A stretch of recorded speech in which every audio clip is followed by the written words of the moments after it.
Bueno, para empezar la sesión, buenas noches con todos los presentes de la sala, colegas, entre otros profesionales que se encuentran en nuestra segunda presentación, ¿no? Es muy emocionante volver a encontrarnos después de 2 semanas y terminar, ¿no? Con lo que la segunda sesión que se vino programada. ¿No? Compartirles el conocimiento, ¿no? que adquirí durante mi experiencia y los estudios que he tenido. Dar gracias de igual manera, pues, ¿no? Al Instituto de Desarrollo y Capacitación y de CAP por las constantes actualizaciones y cursos brindados. Vamos a continuar pues con nuestro diplomado que es Fundamentos de Enfermería en Urgencias y Emergencias, ¿no? Ya la semana pasada hemos tocado lo que es el rol del profesional de enfermería en situaciones críticas. Y ahora vamos a ver otros dos temas muy importantes que también son dentro del fundamento de enfermería en urgencias y emergencias, que es la ética, legalidad y bioseguridad en la atención urgente y la clasificación de pacientes en triaje en los servicios de emergencia. Bueno, ¿no? Tenemos lo que es la ética, legalidad en la atención de urgencia, ¿no? Como personal de enfermería, pues nosotros debemos de conocer este objetivo, ¿no? Ya que es muy importante en el servicio de emergencia y urgencia, el cual lidiamos día a día ya sea con pacientes graves, con pacientes muy graves o incluso con pacientes leves que se nos pueden, que se nos, a ver, un ratito. Ah, ya, que se nos puedan presentar.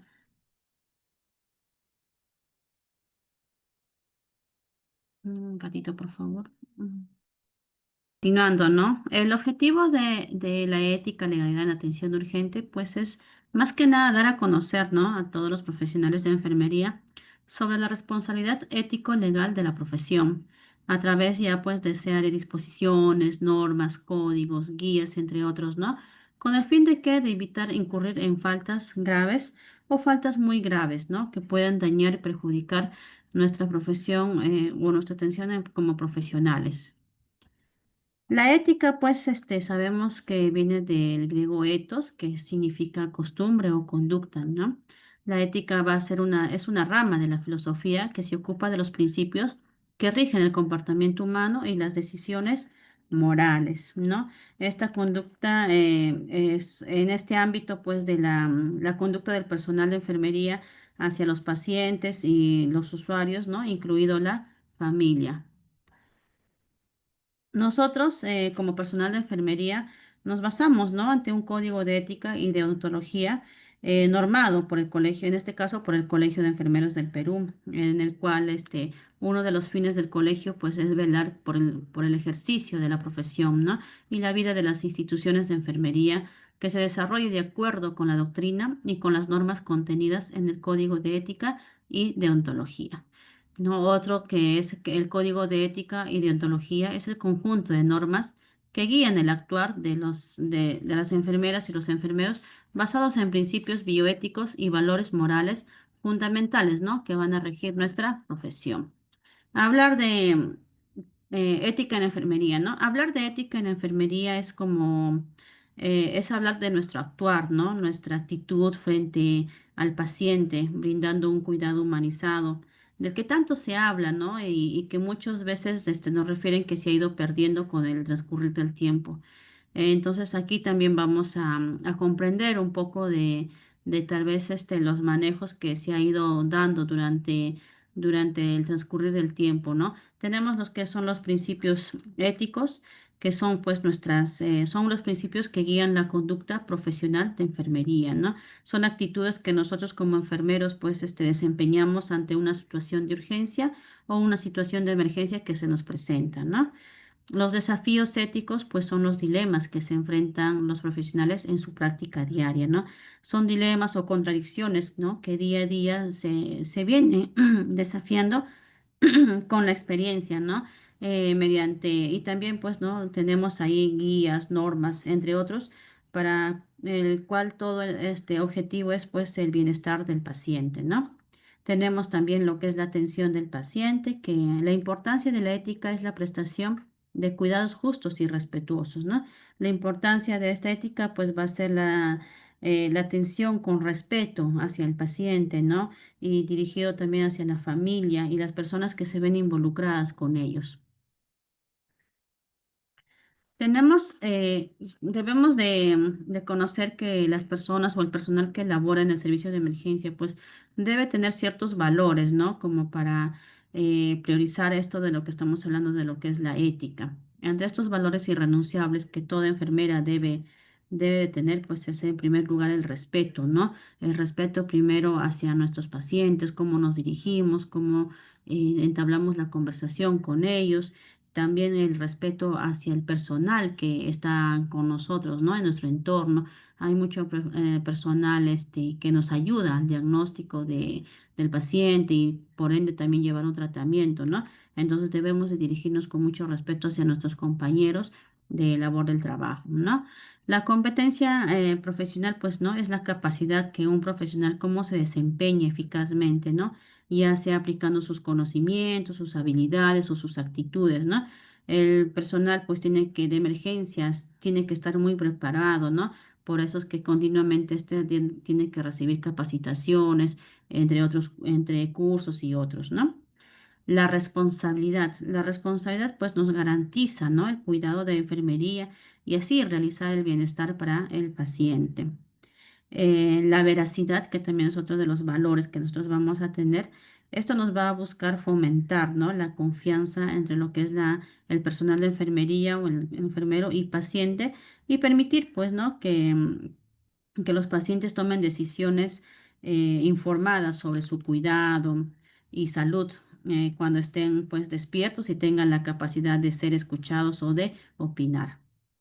La confidencialidad es también otro valor. Como profesionales nosotros debemos de proteger toda la información personal del paciente, ¿no?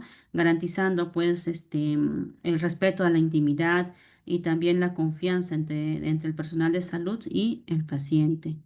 La solidaridad, ¿no? La solidaridad va a implicar pues ayudar, apoyar a esta persona vulnerable, ¿no? Que necesita, que ha acudido a nuestro servicio y incluso en nuestro turno, que nosotros vamos a tener la capacidad de ayudarlo. La honestidad es otro valor también que nos ayuda pues a generar confianza y esto así facilita, ¿no? Que el paciente comparta alguna información o dicha información verídica y que nos puede ayudar también a su pronta recuperación para así pues ayudarle, ¿no? A su diagnóstico, a un tratamiento adecuado y por ende a la recuperación de este. La justicia se refiere, ¿no? Que a todo paciente tiene acceso, ¿no? A una atención de salud sin discriminación alguna. Pero veamos también que nosotros estamos en un servicio de emergencia, un servicio de urgencia, ¿no? Entonces, por tal, en este aspecto, pues la justicia será para el paciente que necesite la asistencia inmediata, ¿no? La asistencia rápida. Y aquí se va a determinar, pues, por prioridades o por necesidad del paciente, ¿no? Y no más por orden de llegada o referido a que tal vez tenemos muchas contradicciones ahí, ¿no? Yo llegué primero y porque lo atienden a él y a mí no. Entonces tenemos que ser justos en este caso y tomar la mejor decisión para la mejoría del paciente. La probidad, pues, no es el actuar sin buscar ningún beneficio personal o algún interés personal, ¿no? Entonces, con todos estos valores irrenunciables de enfermería y más aún en la emergencia, pues nosotros debemos de ya empezar a tratar de que cada uno sea parte de nosotros como enfermeros. Tenemos los principios éticos de enfermería, ¿no? Aquí tenemos cuatro principios que son los más representativos, se podría decir.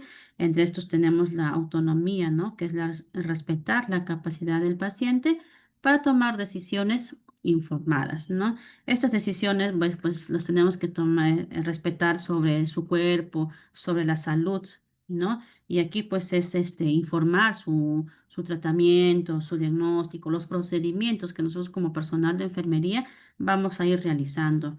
Se tiene que respetar pues no su derecho de elegir tal vez siempre y cuando este paciente o este usuario sea capaz de tomar las decisiones por sí mismo, ¿no?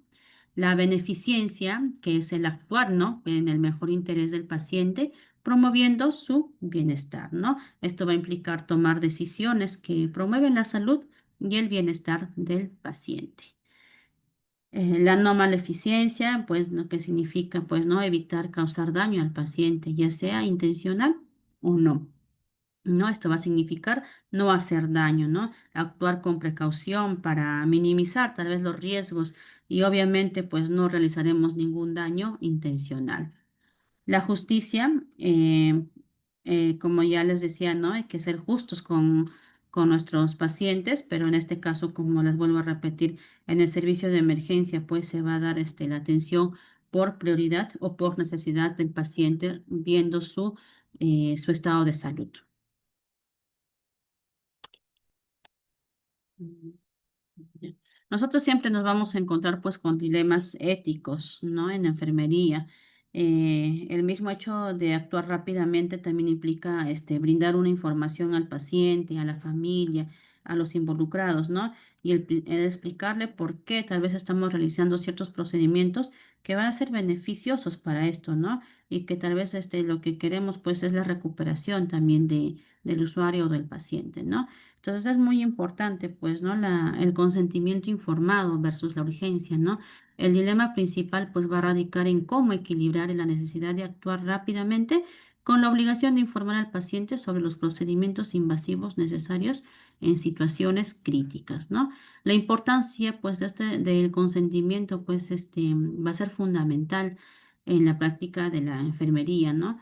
Ya que esto nos va a asegurar que el paciente que esté consciente de los riesgos y beneficios de los tratamientos propuestos, incluso en situaciones de emergencia, ¿no? Muchas veces hemos tenido pacientes, por ejemplo, que llegan a la emergencia y se les explica, ¿no? Qué procedimientos vamos a realizar con ellos y tenemos que explicarles tal como es, ¿no? Tal vez al colocar, por ejemplo, una vía endovenosa, tal vez no decirle, pues, ¿no? Que no le va a doler, si le va a doler, obviamente va a ser un dolor ligero, va a ser un poco de dolor y que por ahí le vamos a administrar todos los medicamentos indicados, ¿no? Qué sé yo. Entonces tenemos que explicarle de una manera que la persona, que podemos llegar en ellos y que este paciente pues sea consciente de los beneficios que puede recibir si nos acepta, ¿no? Aunque hay muchos también que no, pues no, a veces dicen no, ¿para qué?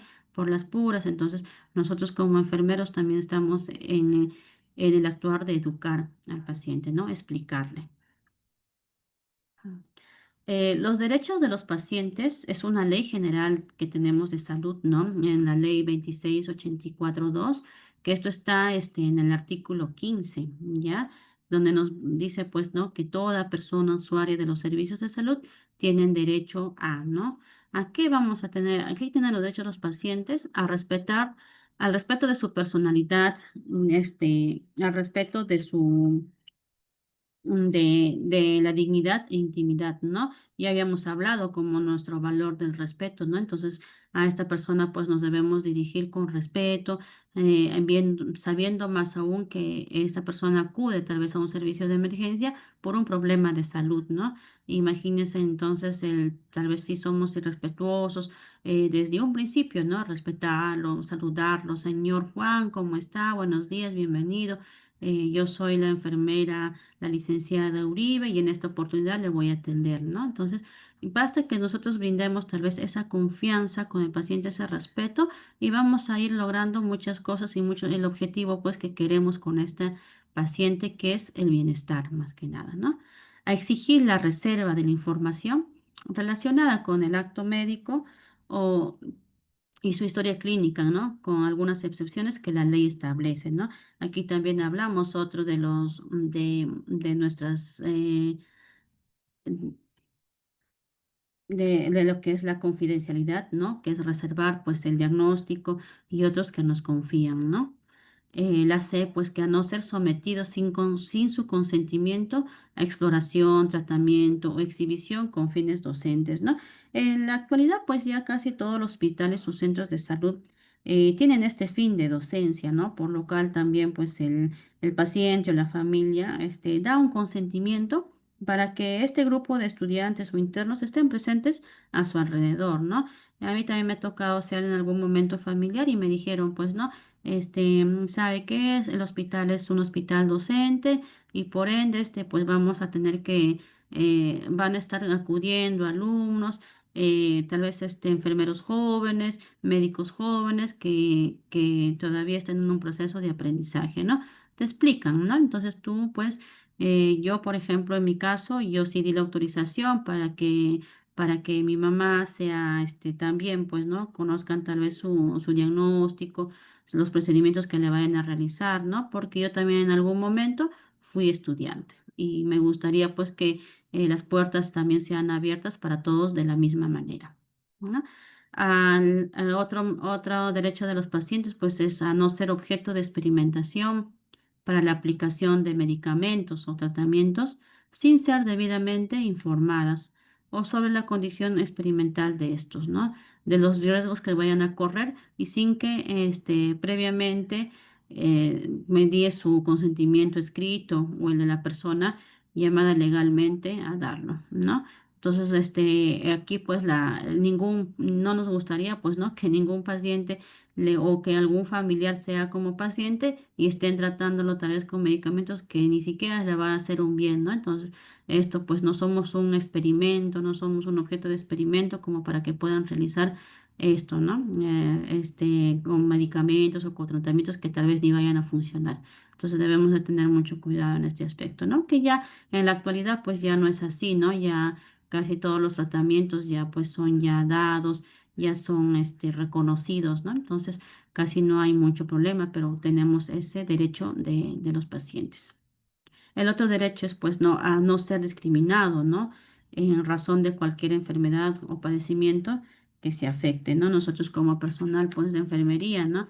Debemos de reconocer que hay enfermedades a veces que muchos atemorizan, ¿no? Entonces nosotros debemos de no discriminar a ningún paciente y tratarlos de todos por igual, obviamente teniendo todas nuestras precauciones de por medio.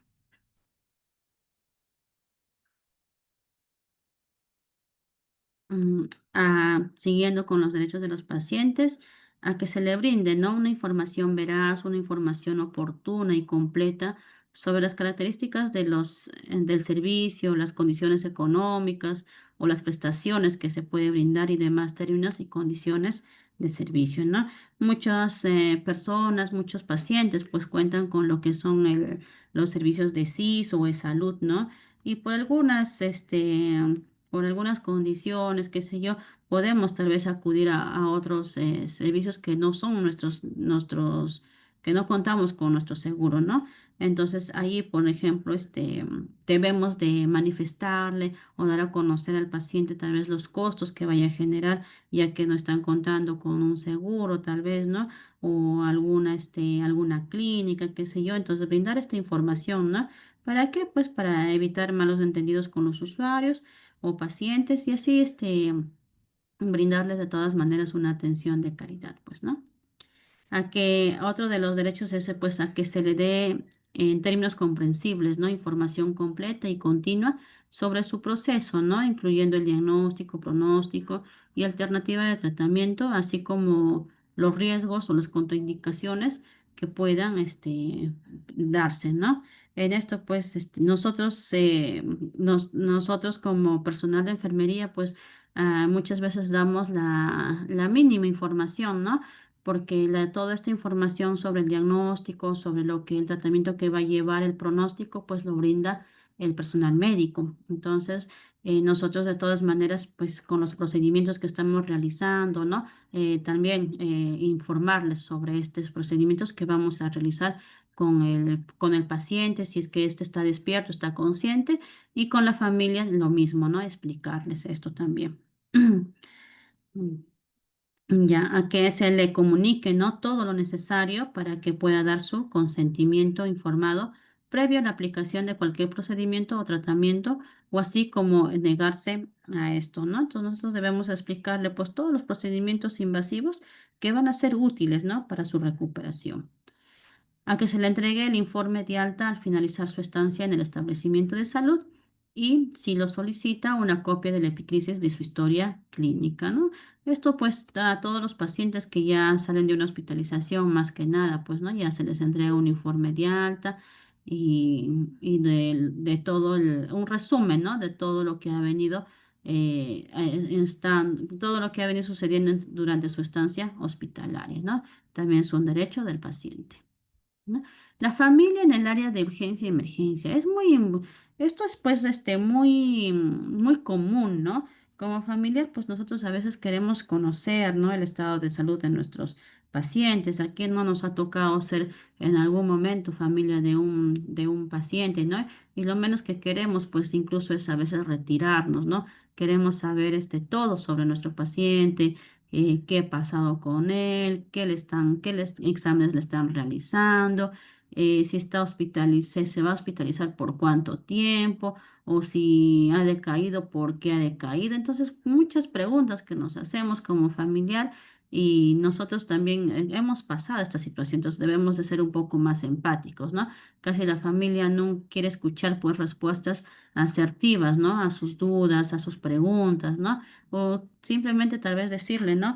Que todo está bien, que nosotros estamos realizando todo lo mayor posible como persona para su posible recuperación de su familiar, que estamos nosotros con él, con este paciente 24/7 y que cualquier cosa no dude en comunicarnos o avisarnos o hacernos llegar alguna información, ¿no?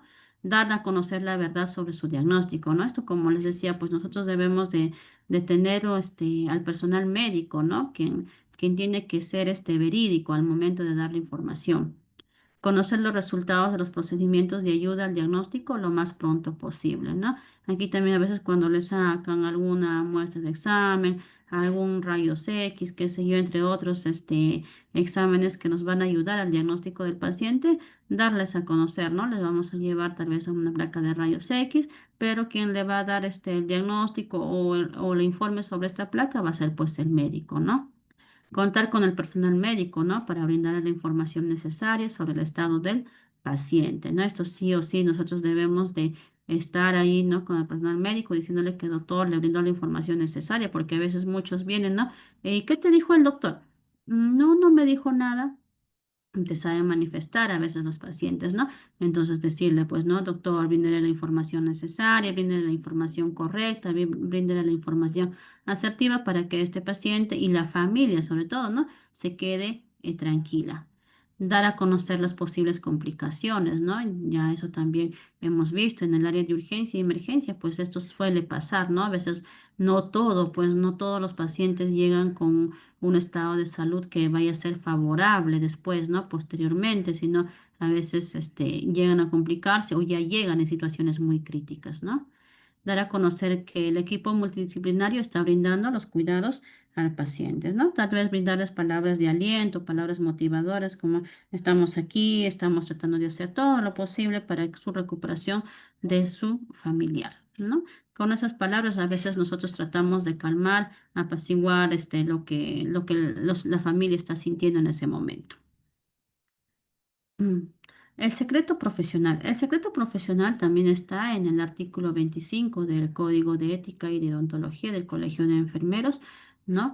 Aquí es pues donde la enfermera debe mantener el secreto, ¿no? Profesional, a excepción de aquellos en los que esté en riesgo la vida del paciente, ¿no? Eso pues nos va a permitir mantenernos en reserva de lo que el paciente tal vez comparte contigo, ¿no?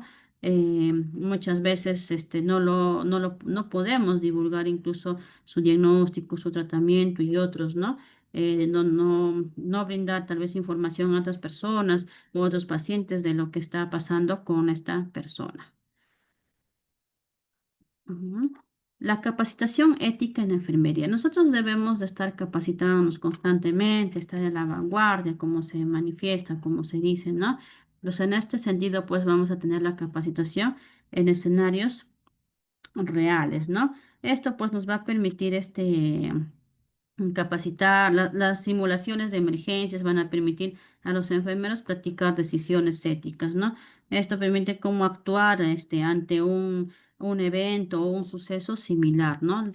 Debate sobre casos. El análisis de casos previos va a promover el aprendizaje a partir de las experiencias, ¿no? Al realizar pues estos análisis, estos debates, vamos a ir comprendiendo, ¿no? Qué errores se cometió o cuáles fueron las ventajas o desventajas o las deficiencias, ¿no? O qué es lo que sucedió, si falta tal vez alguna capacitación, si falta coordinación, si falta comunicación, tal vez entre el equipo de salud, el estado de los equipos, cómo fue, si funcionó o no funcionó, si están deteriorados o no. Y no, entonces ahí tenemos que involucrarnos, debatir estos casos para posteriormente no cometer, tal vez mejorar, ¿no? Mejorar ante una situación similar que nos puede llegar con un paciente X, ¿no? La ética en el trabajo en equipo, pues, ¿no? Fortalecer la colaboración entre todos los profesionales de salud para una atención ética, ¿no? Se sabe que individualmente, pues, no se trabaja, ¿no? Siempre estamos rodeados de otros personales para el buen funcionamiento del sistema de salud, ¿no? Que esto nos ayudará, pues, a un diagnóstico final del paciente. Mm, Las recomendaciones éticas que se brinda va a ser, pues, ¿no? Fomentar discusiones abiertas, ¿no? Esto nos va a permitir evaluar la situación de cómo estamos manejando en estos servicios de emergencia y urgencia y mejorar, ¿no? Y estar preparados para una situación similar. Integrar la ética en la formación, ¿no?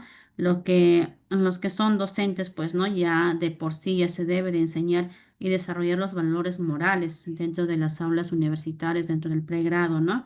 Y esto nos va, eh, principios de conducta, criterios de ética, ya debemos de ir formando, ¿no? A estos futuros colegas que puedan salir. Desarrollar protocolos éticos, pues acá vamos a desarrollar nosotros guías, normas, ¿no? Que estos pues nos van a guiar, como se dice, ¿no? La conducta del enfermero en situaciones pues de dilemas éticos, en situaciones críticas, en situaciones de urgencia. ¿No? Entonces, por tal motivo, pues podemos decir que la conclusión, ¿no? De todo esto, de lo que es la ética y legalidad, pues debemos de tener una formación continua donde nos va a apoyar el aprendizaje y el desarrollo continuo en la ética, ¿no? Esto nos va a permitir conocer, investigar, tal vez llevando cursos, llevando seminarios, ¿para qué? Con esto nos vamos a ir formándonos y saber nuestro actuar en el servicio de emergencias y urgencias, ¿no? La reflexión ética, ¿no? Nos va a fomentar la evaluación continua de las prácticas éticas, ¿no? Esto se va a dar, pues, más que nada después de un evento. Perdón, un ratito. Esto se va a dar, pues, ¿no? Después de un evento o algún suceso, ¿no? Vamos a ir analizando, pues, el escenario, las dificultades con el personal, tal vez la comunicación, ¿no? Los equipos y materiales tenemos que verificar cuál ha sido la adversidad para el manejo ético en situaciones críticas. Ya, el fortalecimiento profesional que va a mejorar la integridad y la reputación de la profesión en enfermería, ¿no? El objetivo, pues, es mejorar la atención de calidad, ¿no? El dato humanizado que siempre se viene hablando de nuestro actuar ético y así lograr, pues, fortalecer nuestras debilidades. El respeto al paciente, mantener la dignidad y los derechos de los pacientes, ¿no? Se viene hablando desde mucho desde mucho antes, y no solo el respeto a esos derechos del paciente, sino al personal también, ¿no? Que se encuentra alrededor, siempre manteniendo la confidencialidad de este, ¿no? La atención de calidad. Esto nos va a garantizar que los pacientes reciban la mejor atención posible, ¿no? Se brinde la atención teniendo en cuenta pues la empatía y el bienestar del paciente. Ahora vamos a hablar de lo que es la bioseguridad. ¿No? Sabemos pues que en estos últimos años, ¿no? Hemos venido viendo la bioseguridad más en esta época de COVID que hemos pasado, donde se usó pues, ¿no? Todos los EPPs que en algún momento los mencionamos, pero en esta oportunidad de época de COVID usamos, ¿no? Todos los EPPs que conocíamos, ¿no? Que se conoce. Y ahora pues las constantes capacitaciones y el mismo hecho de la aparición tal vez de nuevas enfermedades, de nuevos brotes, ¿no? Que se ha ido teniendo en estos últimos tiempos, pues ya nosotros continuamente estamos usando todos estos EPPs de forma continua, ¿no? Para mejorar o para prevenir alguna infección, alguna enfermedad y resguardarnos, ¿no? Resguardar nuestra seguridad y evitar contagios futuros, ¿no? Entonces nosotros, pues la bioseguridad viene del vocablo inglés biosecurity, ¿no? Que es la seguridad, que es calidad de seguro, libre y exento de todo peligro, daño, riesgo. Y bio, pues, ¿no? Que es el conjunto de todos los seres vivos, ¿no? Uniendo, pues, estos vocablos nos va a surgir de inmediato el concepto de protección a la vida, ¿no? La bioseguridad en emergencias y urgencias, pues es un tema muy crucial, ¿no? Que aborda las medidas y protocolos necesarios para prevenir la transmisión de enfermedades infecciosas y proteger tanto a los profesionales de salud como a los pacientes en situaciones críticas. Los principios de bioseguridad, ¿no? Estos principios pues van a ser reglas generales que nosotros debemos de cumplirlas, ¿no? Entre los que tenemos son pues la universalidad, que son las medidas que deben involucrar a todos los pacientes, independientemente de su serología. Todo el personal debe seguir las precauciones estándar rutinariamente para prevenir la exposición. Esto significa pues que todos los individuos deben ser considerados como potencialmente portadores de agentes infecciosos, ¿no? Y que se deben tomar las mismas precauciones para evitar la transmisión. El uso de barreras, que es evitar la exposición directa a sangre y otros fluidos orgánicos potencialmente contaminantes. Utilizar materiales adecuados para prevenir el contacto, ¿no? Este pues se va a usar, ¿no?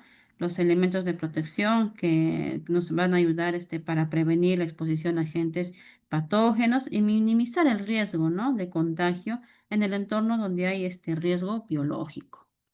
La eliminación de material contaminado, esto incluye dispositivos y procedimientos para la eliminación de materiales utilizados en la atención al paciente.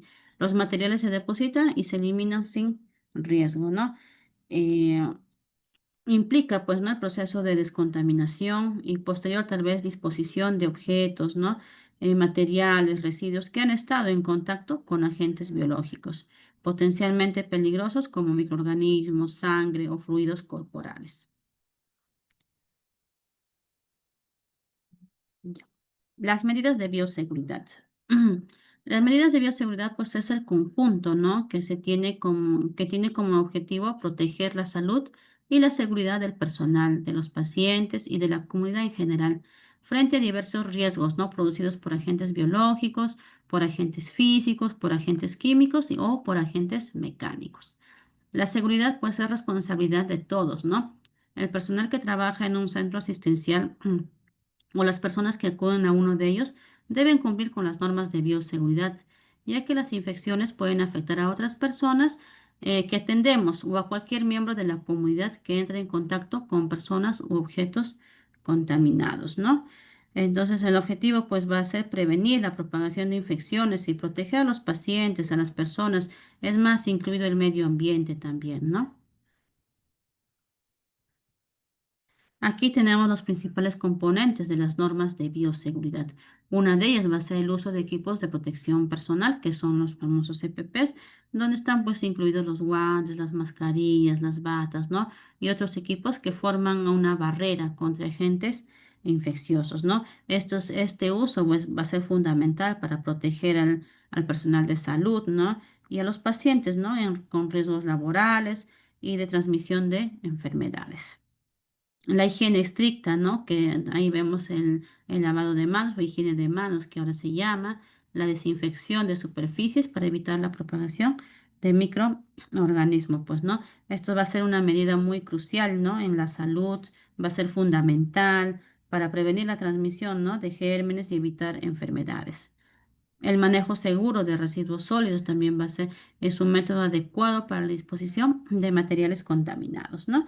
Esto pues va a involucrar la gestión de recolección, de transporte, del tratamiento, ¿no? De reciclaje y por último pues la disposición final de los desechos generados en el ámbito hospitalario, ¿no? Aquí tenemos las normas generales de bioseguridad debemos de tener en cuenta, ¿no? Estas normas. Una de ellas pues va a ser mantener el lugar de trabajo en óptimas condiciones de higiene y aseo. Mm, No es permitido fumar en el sitio de trabajo, ¿no? Ya tenemos letreros ahí que dice prohibido fumar. No es permitido la preparación ni consumo de alimentos en las áreas asistenciales y administrativas, ¿no? Por eso muchas veces que ya todas estas áreas tienen un espacio, ¿no? Asignado tal vez para el consumo de estos alimentos, ¿no? No guardar alimentos en las neveras ni en los equipos de refrigeración de sustancias contaminantes o químicos, ¿no? También se han cometido los errores, ¿no? Tal vez de guardar un alimento, no sé, una agua, tal vez en una nevera, incluso a veces en las zonas a veces muy calurosas los guardan pues donde están las vacunas incluidas, ¿no? Entonces, todo esto al guardar, por ejemplo, estos alimentos podemos hacer una infección cruzada, ¿no? Y por ende, pues, quién se va a ver afectado, quién se va a ver perjudicado? Va a ser en este caso el personal de salud por no tener esta norma de bioseguridad, ¿no? Entonces, todos estos alimentos, pues, no se deben guardar en estas neveras. A veces decimos un espacio ahí abajo y lo guardo un ratito y después lo saco, ¿no? Entonces, eso, incluso ha habido fotos, ha habido, ya ahora pues ya no lo hacen porque muchas veces ya reciben algún memorándum, algún tipo de llamada de atención, ¿no? Entonces esto ya pues ya se ha ido saliendo de lo que realizaba normalmente este personal, ¿no? Las condiciones de temperatura, de iluminación y ventilación de los sitios de trabajo deben ser adecuados. El maneje todo paciente como potencialmente infectado, ¿no? Esto yo a veces como también asumo el área de docencia, ¿no? Les digo a los alumnos, ¿no? Que veamos tal vez a toda persona como un bichito raro, ¿no? Cuando llega a nuestras manos, más siendo en el área de emergencia. Entonces, hasta que no se diagnostique lo contrario o que no se diga lo contrario, ¿no? Las normas universales deben aplicarse con todos los pacientes independientemente del diagnóstico, ¿no? Aquí también, ¿no? A veces les digo, a un paciente pues puede venir tal vez con una tos, ¿no? Entonces nosotros estamos alertas y ahí recién nos colocamos tal vez la mascarilla, ¿no? Y mientras otro viene tal vez con un dolor, no sé, abdominal, puede ser, ¿no? Decimos, pues no es nada, pero no tiene tos ni nada, ¿no? Pero en realidad no sabemos qué es lo que están teniendo estos pacientes dentro, ¿no? Porque todavía no conocemos en realidad a estas personas. Entonces, debemos de, como les decía, ¿no? Como anteriormente dice, se debe de manejar a todo paciente potencialmente infectado. Lávese la mano cuidadosamente, ¿no? Antes y después de cada procedimiento. Igual, pues, si se tiene un contacto con algún material patógeno, ¿no? Utiliza en forma sistemática guantes de látex en procedimientos, ¿no? Que van a llevar la manipulación de elementos biológicos y cuando se maneja instrumental o equipo contaminado en la atención de pacientes. Abstenerse de tocar con las manos enguantadas alguna parte del cuerpo y de manipular objetos diferentes a los requeridos durante el procedimiento, ¿no? A veces estamos con los guantes y ya estamos con el celular o estamos agarrando partes de nuestro cuerpo como el cabello, tal vez. Entonces debemos de evitar, si estamos ya con las manos enguantadas, evitar eso, ¿no? Debemos de emplear mascarillas, protectores oculares durante procedimientos, ¿no? Que puedan generar salpicaduras o gotitas de aerosoles de sangre u otros líquidos corporales. Usar los delantales de plástico, bueno, ahora ya pues tenemos los mandilones descartables, ¿no? Aquellos procedimientos que nos van a esperar tal vez salpicaduras, que vamos donde usamos aerosoles o hay derrames de líquidos o sangres, ¿no? O algún otro tipo de secreción. Evitar deambular con los elementos de protección personal fuera del área de trabajo. También ahí, ¿no? A veces nos colocamos un mandilón y con todo nuestro mandilón estamos recorriendo todos los pasadizos del hospital, ¿no? Entonces debemos de evitar, ¿no? Usemos donde vamos a tener que usar o con la persona que vamos a usar y después pues esto lo podemos desechar o guardarlos de una forma adecuada, ¿no? Mantener sus elementos de protección personal en óptimas condiciones de aseo en un lugar seguro y de fácil acceso. Utilizar equipos de reanimación mecánica para evitar el procedimiento boca a boca, ¿no? Esto ya pues ya se ha ido desfasando ya, ¿no? El procedimiento boca a boca. Entonces ahora pues ya usamos, ¿no? Tal vez el AMBU o entre otros equipos para la reanimación mecánica. Evite la atención directa de pacientes, ¿no? Si usted presenta algunas lesiones, ya sea una dermatitis o algunas lesiones en las manos, hasta que hayan desaparecido, o en todo caso, pues usar guantes, ¿no? Para realizar los procedimientos que se requiera. Si presenta pues alguna herida pequeña o cubrirla, ¿no? Con un esparadrapo, con una curita, con una gasa y utilizar pues nuestros guantes. Mantener pues, ¿no? Actualizado nuestro esquema de vacunación contra la hepatitis, ¿no? Que es muy importante. Nosotros tenemos acá 3 dosis y debemos de cumplirla, ¿no? Muchas veces sufrimos tal vez recién con estamos en contacto con algún paciente tal vez y recién ahí, ¿no? Empezamos a vacunarnos y siempre a veces se quedan en una primera dosis, pasa un tiempo y siguen en una primera dosis, ¿no? Terminar esas 3 dosis de esquema de vacunación. Las mujeres embarazadas, pues, ¿no? Que trabajan en ambientes hospitalarios expuestos a un factor de riesgo biológico de transmisión, deberían de ser, tener precauciones universales, ¿no? O en el caso que amerite, pues, reubicarlas de áreas de menor riesgo. Maneje con estricta precaución los elementos cortopunzantes, ¿no? Y desecharlos en los contenedores ubicados en cada servicio. Estos contenedores pues siempre son duros, ¿no? Son eh, contenedores donde no van a pasar las agujas, ¿no? Abstenerse de doblar o partir manualmente la hoja de bisturí, cuchillas, agujas o cualquier otro tipo de material cortopunzante. Evitar reutilizar, ¿no? El material contaminado como agujas, jeringas y hojas de bisturí. Todo equipo que requiera reparación técnica debe ser llevado a mantenimiento, ¿no? Esto tiene que ser pues previa desinfección y limpieza por parte del personal encargado del mismo. El personal del área de mantenimiento también debe cumplir con las normas universales de prevención y control de factor de riesgo biológico. Realizar la limpieza y desinfección a las superficies, a los elementos, a los equipos de trabajo, al final de cada procedimiento y al finalizar la jornada.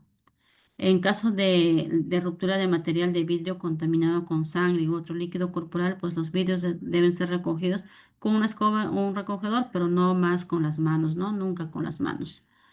Los recipientes para transportes de muestras deben ser de material irrompible y de cierre hermético. Manipular o transportar y enviar las muestras disponiéndolas en recipientes seguros, ¿no? Con tapa debidamente rotuladas, tienen que ser recipientes herméticos o de plástico o acrílicos, ¿no? Que van a detener las fugas o derrames accidentales, ¿no? Una de las barreras también que nosotros contamos sí o sí, pues es la higiene de manos, ¿no? Este es el procedimiento más importante y eficaz para la prevención, ¿no? Y control de las infecciones en el cuidado de las personas enfermas, ya que nuestras manos constituyen un vehículo, ¿no? De transmisión de agentes patógenos, ya este sea por contacto directo de persona a persona o indirecta, pues, ¿no? A través de objetos contaminados previamente, que posteriormente, pues, pueden contaminar al paciente, ¿no? Nosotros, esta es nuestra barrera, pues, más económica que vamos a tener. Es una de las principales barreras de la higiene de manos que nos vayan a ayudar a la prevención de enfermedades y a la transmisión de estas, ¿no? Entonces nosotros, acá tenemos los 11 pasos que se maneja, ¿no? En todo el ámbito hospitalario. Esto ya está destinado, pues, hecho por la Organización Mundial de Salud, ¿no?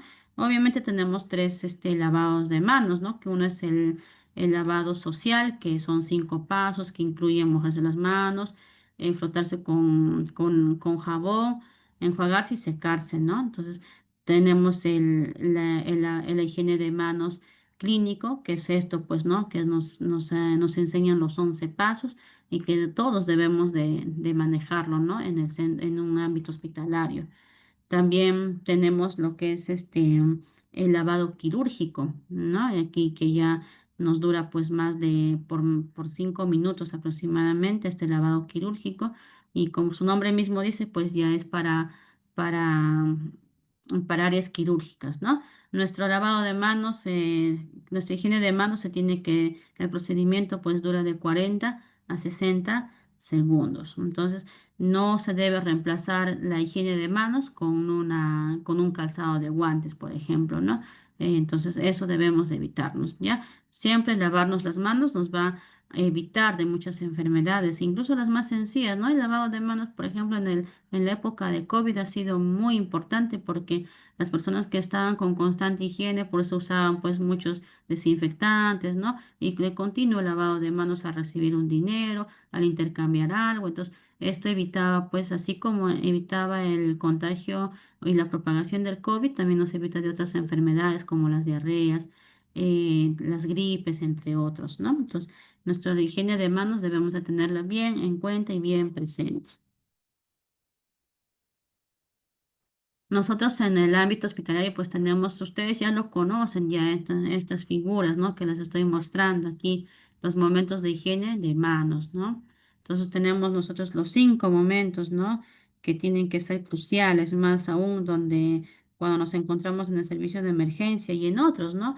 En constante cercanía con diferentes pacientes y con diferentes personas.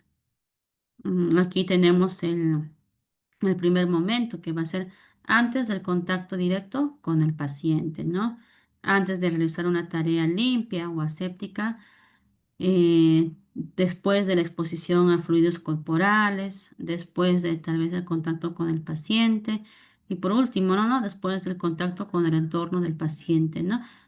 Acá nos dice, pues así tú no hayas tocado al paciente, si ya saliste de su entorno, tienes que realizarte la higiene de manos.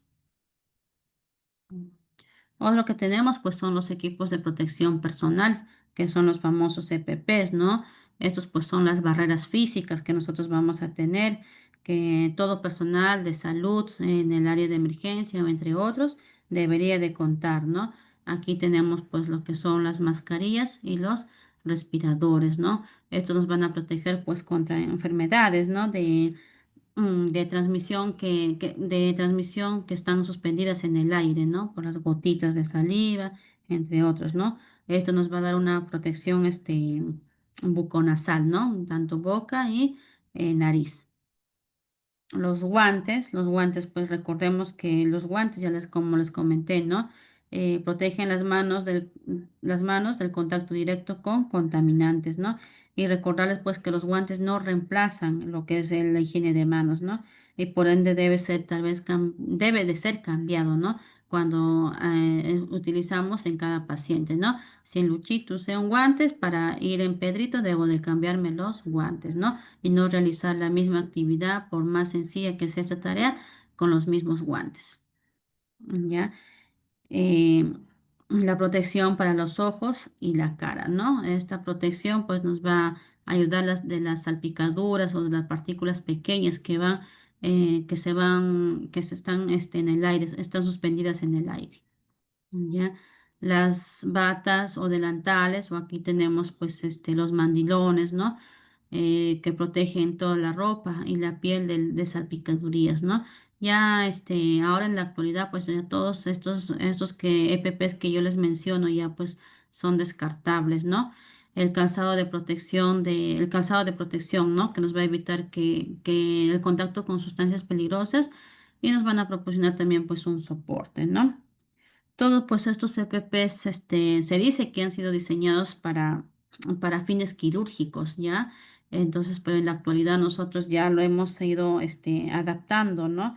A nuestra necesidad en los servicios, ¿no?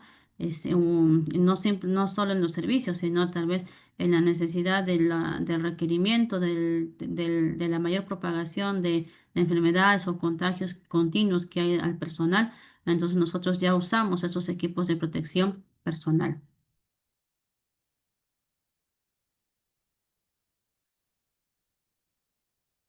¿no? Aquí tenemos todos los EPPs o los implementos equipos de protección personal, ¿no? Que tenemos ahí, incluso en épocas de COVID hemos usado bastante de estos mamelucos, ¿no?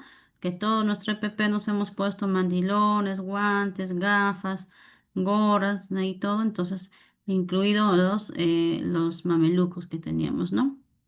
Entonces, incluso acá también pues tenemos mascarillas y respiradores. Los respiradores, pues, los conocidos, el N95, el N100, que estos contienen filtros, ¿no? Que nos van a proteger incluso de partículas mucho más pequeñas, ¿no? A las 5 micras que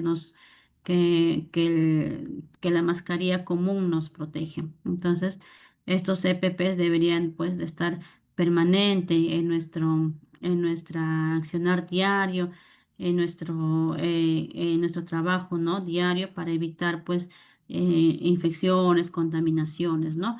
Y muchas veces, a veces llevamos incluso estas infecciones o estas contaminaciones a casa, ¿no? Y recordemos que ahí nos espera, pues, una familia de por medio, a veces familia que están vulnerados, ¿no? Con inmunodeficientes, entonces les podemos causar algún malestar, ¿no?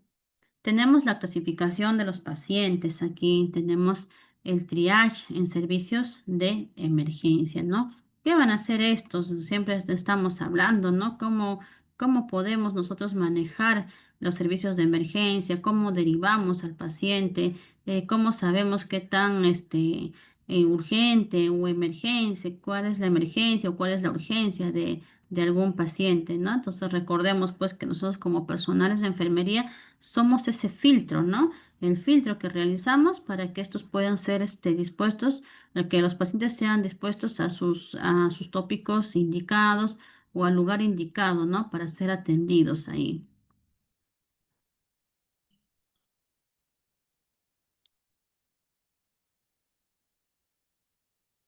Entonces, un poquito hablando pues de historia, ¿no? Como se dice, los antecedentes del término triage. ¿No? Triaje. Esto pues se desarrolla, ¿no? Más que nada nos cuenta la historia que se desarrolla por el cirujano francés Jean Larrey, ¿no? En las guerras mundiales, en las guerras napoleónicas. Este cirujano Jean Larrey era médico y soldado, ¿no? Donde en estos conflictos donde hubo, pues él empezó a seleccionar a los heridos, desde el más grave al más leve, ¿no? Miraba, ¿no? Cuál era la atención inmediata, a quiénes se iba a realizar la atención inmediata y por ende, pues él les iba seleccionando, ¿no? Y esto pues se ha ido incurriendo en nuestro sistema de salud. Y el término triaje pues se deriva del país de Francia, ¿no? Y por tanto su escritura pues es triage, ¿no? Con G, ¿no? Triage, que se llama, ¿no? En la actualidad pues ya lo hemos ido manejando como triaje. Aquí tenemos la clasificación, ¿no? De los pacientes, el triaje en servicios de emergencia, ¿no? Como les decía, pues el triaje es el proceso mediante el cual un paciente no es valorado a su llegada para determinar la urgencia de su situación y asignar el recurso apropiado para atender el problema identificado. Este proceso nos va a permitir una gestión de riesgo clínico, ya que ayuda a manejar adecuadamente los flujos de paciente cuando la demanda o las necesidades clínicas superan a los recursos disponibles, ¿no? La clasificación de los pacientes deben hacerse en un tiempo corto, de forma ágil y efectiva. ¿Para qué? Para que el proceso no pierda su razón primaria de ser, que es garantizar la seguridad de los pacientes que esperan ser atendidos por el médico, ¿no? Entonces, como les volví a repetir, nosotros somos un filtro aquí en el triaje, ¿no? A veces con la poca información que nos brinda el paciente, nosotros debemos de saber a dónde tienen que ir estos pacientes, dónde van a ser atendidos, o si es una emergencia, incluso ya lo habíamos visto, ¿no? Una emergencia, pues es atendido en un shock trauma, ¿no? Entonces nosotros somos ese filtro que debemos de manejarlo bien. Obviamente con nuestra experiencia y nuestro pasar del tiempo, pues nos vamos a ir volviendo, como se dice, más ágiles, vamos a ir conociendo mucho mejor tal vez cómo los pacientes llegan y a dónde los derivamos.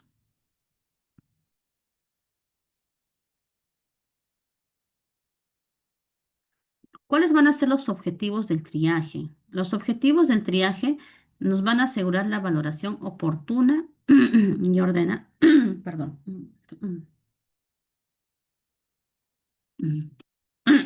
ya. Nos van a asegurar una valoración oportuna y ordenada de todos los pacientes, ¿no? Que van a llegar a los servicios de urgencia. Nos van a ayudar a identificar a aquellos pacientes que requieren de una atención inmediata, ¿no? Aquí, como les mencionaba, ¿no? Si es una atención inmediata, es una emergencia. Entonces, ¿estos dónde van a ser atendidos? Van a ser atendidos en el servicio de shock trauma, ¿no? Clasificar a los pacientes según su prioridad clínica y así disminuye el riesgo de muerte, el riesgo de complicaciones o discapacidad, ¿no? Aquí nosotros vamos a atender, como les decía anteriormente, por prioridades y no más por orden de llegada. Brindar una información completa al paciente y su familia sobre la clasificación y los tiempos de espera para su atención, ¿no? Aquí le vamos a explicar, pues, ¿no? Al paciente si tal vez tiene una fiebre, tal vez, ¿no? Entonces, decirles qué tiempo va a esperar y a dónde debe recurrir, ¿no?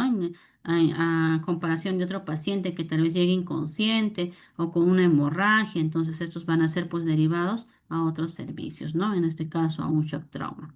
Este es el objetivo del triaje, hacer el filtro para que estos pacientes sean atendidos de forma ordenada en el lugar que les corresponde. No, el sistema de salud en emergencias y urgencias hospitalarias, ¿no? Nosotros, hay mucha demanda, pues, ¿no? Ahora en la actualidad en lo que es el sistema de salud, más en las emergencias, ¿no? Hemos visto un crecimiento poblacional, muy abismal. Incluso habíamos dicho que tal vez en época de COVID hemos visto muchas muertes, muchas defunciones, ¿no? Y creímos, ¿no? Que habían bajado nuestro crecimiento poblacional, pero al contrario. Hemos visto el doble de nacimientos en estas épocas, entonces ahora vemos más población y por ende pues las emergencias han sido ya colapsadas prácticamente, ¿no?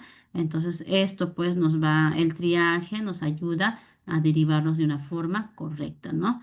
La ampliación también de coberturas, ¿no? De seguros, ya sea un seguro SIS, un seguro de salud, entre otros, ¿no?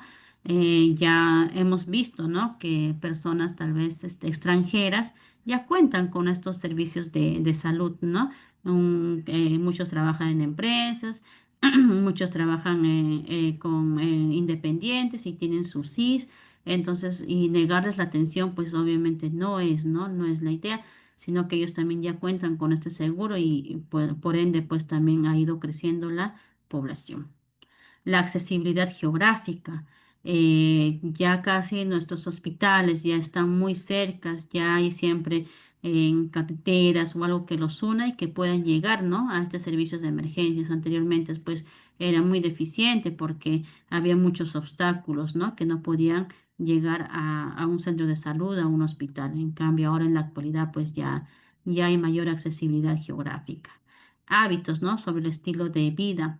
Esto se ve pues que ya a nuestra emergencia llegan pacientes que con enfermedades crónicas, ¿no? Como diabetes, hipertensión, entre otros. Entonces ya, y los hábitos sobre el estilo de vida, pues ha cambiado, ¿no? Muchas veces ya consumimos alimentos con saturados, alimentos embolsados, qué sé yo, que ya tienen otros agregados, ¿no? Y esto hace pues que se desenfoque pues en una hipertensión, en una diabetes, ¿no?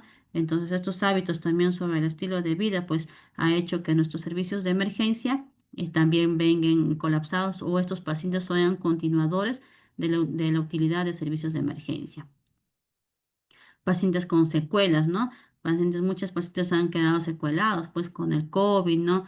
Dolor torácico, asma, dolor de pecho, entonces ellos también están viniendo, y no solo de COVID, ¿no? Por ejemplo, un paciente que ha sufrido una ACV, ya viene más constantemente a la emergencia, nos visita más constante por las secuelas vistas por las enfermedades crónicas que se dan. el acceso de la información, pues, ¿no? Esto se requiere en la emergencia, ya se comentó, se dijo, ¿no? Que tiene que ser una respuesta rápida, una respuesta eficaz, ¿no? ¿Dónde se realiza el triaje, no? Nosotros realizamos el triaje tanto en el extrahospitalario como en el intrahospitalario, ¿no? En el extrahospitalario, pues, lo realizamos en desastres naturales, ¿no? Todos están en unos primeros auxilios, cuando hemos recibido unas clases de primeros auxilios, ahí recibimos, realizamos el triaje extrahospitalario, ¿no? Que después, posteriormente, pues, son conducidos a otros establecimientos de salud más cercanos o de mejores condiciones. El intrahospitalario, pues como le dicen, ¿no? Dentro de un hospital, dentro de un centro de salud, ¿no? Ahí realizamos nuestro triaje y aquí pues sí, ya los mandamos a los pacientes a los tópicos correspondientes, ¿no? A los servicios que les corresponde. Ahí también realizamos nuestros triajes en estos dos, extrahospitalario e intrahospitalario. Ujú. ¿Cuáles son las ventajas del triaje, no? Las ventajas del triaje, pues, va a ser proporcionar una información al paciente sobre su estado de salud, ¿no? Y el tiempo aproximado de espera, ¿no? Entonces, nosotros también les vamos a dar a conocer si es una emergencia o si es una urgencia, ¿no? Y cuánto tiempo puede esperar. Orientar los flujos de los pacientes en función de su gravedad. Atender antes al más grave, ¿no? Como les decía, es el manejo por prioridad. Disminuye la congestión del servicio, mejorando el flujo de pacientes, ¿no? Aquí ya determinamos a dónde se van destinados y ya no están todos ahí, esperando a un solo tópico, quizás, ¿no? Por decirlo. Permite la reordenación de los recursos en el área de urgencias en función a la demanda, ¿no? Entonces, si nosotros ya como lo hemos venido viendo, ¿no? Los servicios de emergencia pues ya han colapsado ya prácticamente, ¿no? Entonces, por ende, pues tenemos mucha mayor demanda y cuando hay mayor demanda, pues necesitamos descongestionar todo esto, ¿no? Manejar bien a los pacientes donde derivarlos de una forma adecuada.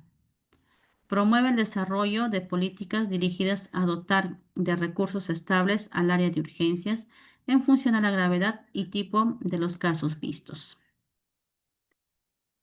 La clasificación del triaje, ¿no? Nosotros tenemos tres clasificaciones: el triaje primario, que va a ser, pues, ¿no? Identificar a los pacientes que necesiten una atención inmediata. Esto más que nada, pues, lo hacemos en lo que es el extra hospitalario, ¿no? Donde vemos, tal vez en, en los casos de primeros auxilios, cuando hay algún derrumbe, alguna volcadura, entre otros, ahí hacemos un triaje primario, ¿no? Identificamos quienes necesitan una atención inmediata. El triaje secundario lo realizamos evaluaciones detalladas y refinar clasificaciones. Esto ya cuando llega a un centro hospitalario, reevaluamos, ¿no? Miramos que si de verdad es una prioridad, entonces necesita ser atendido de inmediato o no. Volvemos a reclasificar, pero en un centro hospitalario. El triaje terciario, pues nos va a proporcionar atención a largo plazo y rehabilitación, ¿no? Aquí ya lo vamos a realizar pues en el intrahospitalario, un triaje terciario, ¿no? Aquí vamos a ver lo que ya se les viene manifestando por prioridades. Aquí vemos, ¿no? Aquí es la prioridad según la gravedad y el tiempo de espera. Tenemos la prioridad uno que ya habíamos visto, ¿no? Que acá está el ejemplo más común, que es un paro cardiorrespiratorio, ¿no? Entonces, es un riesgo inminente de muerte. Entonces, esto tiene una atención inmediata, ¿no? Un paro cardiorrespiratorio, una hemorragia, que no para, por ejemplo, los signos vitales inestables, un paciente que esté saturando, entonces algo que lleve en riesgo la vida del paciente. Entonces eso va a ser una prioridad uno, ¿no? Una prioridad dos es un riesgo de muerte, pero puede esperar unos 10 minutos. Y 10 minutos, pues aparentemente es bastante, ¿no? Pero no, en el área de emergencia, pues es así, corre rapidito los minutos, ¿no? Entonces esta prioridad dos, pues en algún momento se puede volver una prioridad uno, ¿no? Aquí tenemos fracturas expuestas, Tenemos los pacientes que vienen con enfermedades crónicas, ¿no? Que están los hiperglicémicos, hipoglicémicos, qué sé yo, ¿no? Hipertensos. Entonces, estos también son una prioridad 2. La prioridad 3 pues son los que no tienen riesgo de muerte, ¿no? Y pueden esperar un aproximado de 20 minutos, ¿no? Y la prioridad 4 que son sin riesgo inmediato, incluso pueden esperar de una hora, ¿no? En algunos, también hablamos hasta prioridad 5, ¿no? Que ya la prioridad 5 viene pues a ser la atención por consultorio. Nosotros tenemos un sistema de prioridad, ¿no? Por ejemplo, en el intrahospitalario manejamos lo que es el sistema de triaje SET, ¿no? El SET es un modelo de triaje, ¿no? De enfermería que no excluyente, ¿no? Porque se puede tratar tanto a adultos como a niños, se puede manejar con este sistema de triaje, ¿no? Que va a integrar cuáles los aspectos más relevantes de los modelos actuales de triaje. Aquí tenemos 5 categorías. Ya estas 5 categorías van determinadas eh, por colores y también nos va el tiempo de espera, ¿no? Aquí también nos manifiesta. Por ejemplo, en el nivel 1 que es un color azul, de una reanimación, de una inmediata atención, ¿no? El nivel 2 que es rojo, que es una emergencia, que esto, su tiempo de espera es de 7 minutos. El nivel 3 que es este color naranja, que es urgente, ¿no? Y el tiempo de espera es de 30 minutos, ¿no? El nivel 4 que es de color verde, en su categoría nos dice que es menos urgente y que el tiempo de espera es de 45 minutos, ¿no? El nivel 5 el color es negro, una categoría no urgente y que puede esperar 60 minutos o una hora. Este set más que nada lo utilizan en lo que es España. Entonces, miren, en la parte española podemos realizar, si es que alguien se va, por ejemplo, podemos realizar este sistema de triaje, ¿no? Tenemos el otro sistema de prioridad que es el intrahospitalario, que es la clasificación o el sistema de Manchester. Este pues fue creado en el año 1994 con el objetivo, ¿no? De establecer un consenso entre enfermeros y médicos de urgencias o de emergencias, ¿no? Es uno de los sistemas más utilizados ya en la actualidad, ¿no? Estos pues están en lo que es en la norma técnica y en la resolución directorial, ¿no? Esto se maneja. Este sistema Manchester ya es manejado ya. Ya surgió con los objetivos de qué? De elaborar una nomenclatura común, ¿no? Utilizar definiciones comunes, desarrollan una metodología sólida de triaje, implantan un modelo global de formación y permiten y facilitan la auditoría del método de triaje desarrollado, ¿no? En este triaje de Manchester, pues nosotros tenemos que el nivel 1 es la atención inmediata, la atención rápida, que es de color rojo. ¿Ya? Tenemos el nivel 2 que es de muy urgente, que es de naranja, ¿no? El tiempo de espera es de 10 a 15 minutos. El urgente, que es de color amarillo, que es de 60 minutos, ¿no? El 4 que es normal, verde, que puede esperar 2 horas.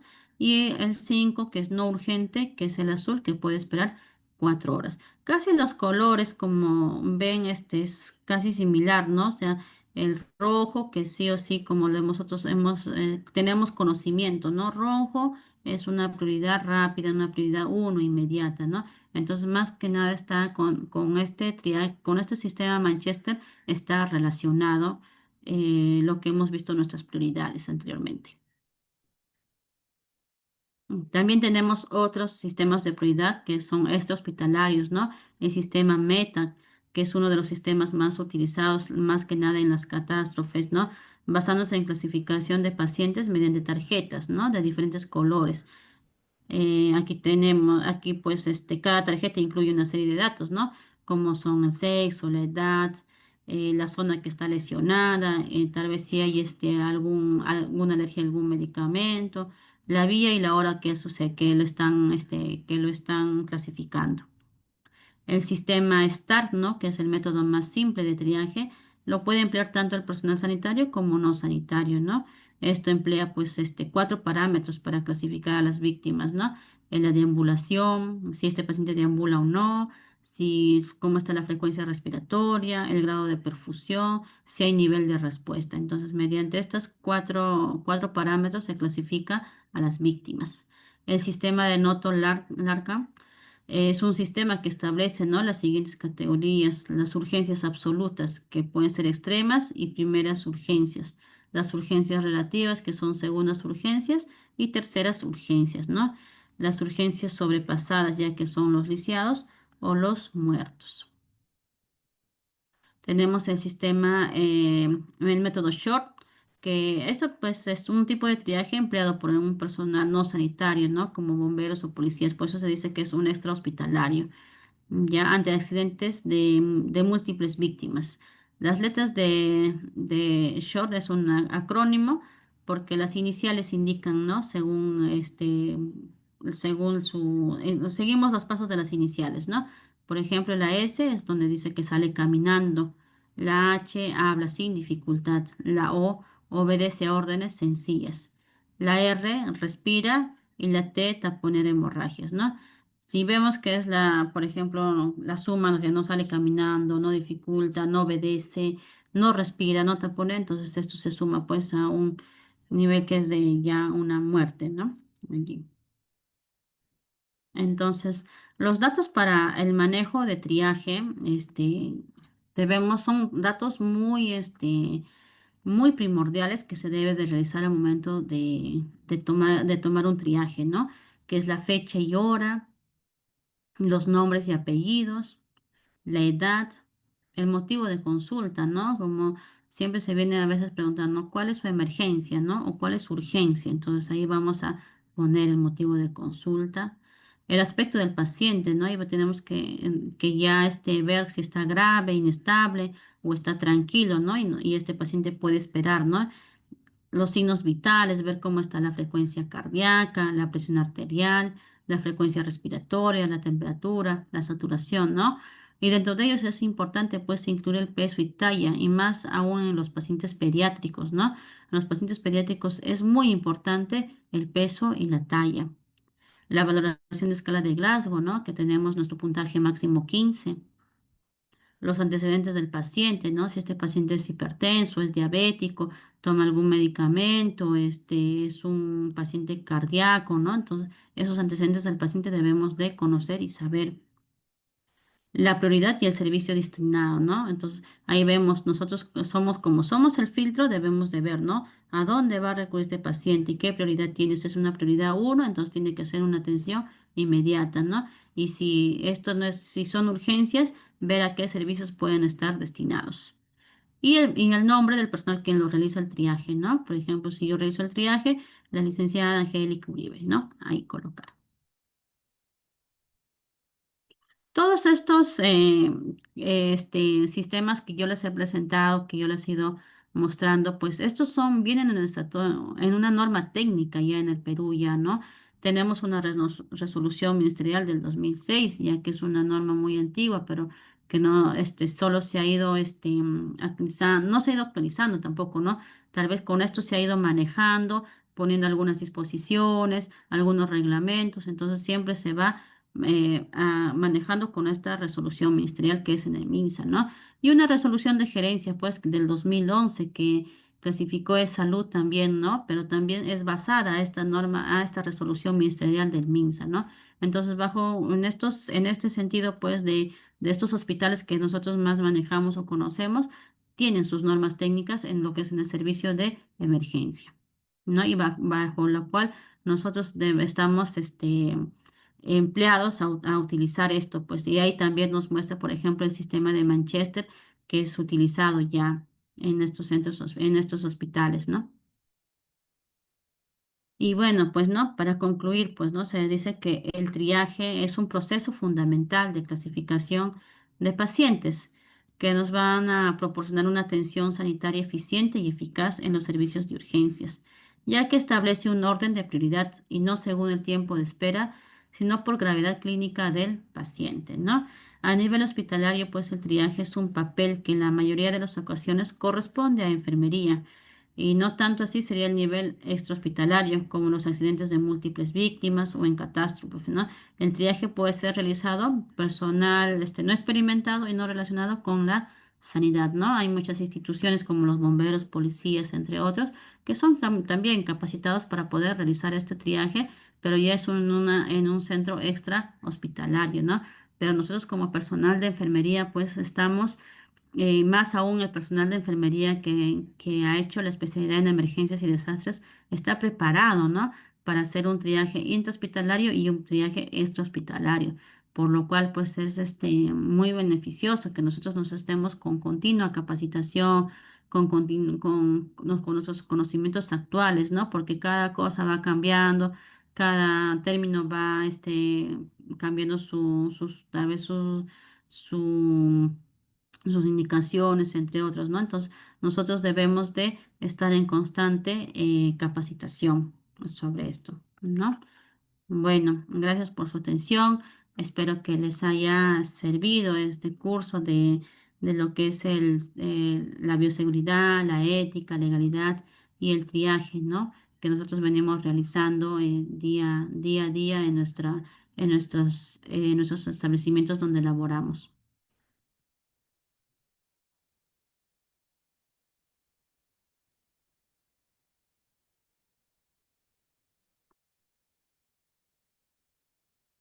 Si tienen alguna duda, alguna pregunta,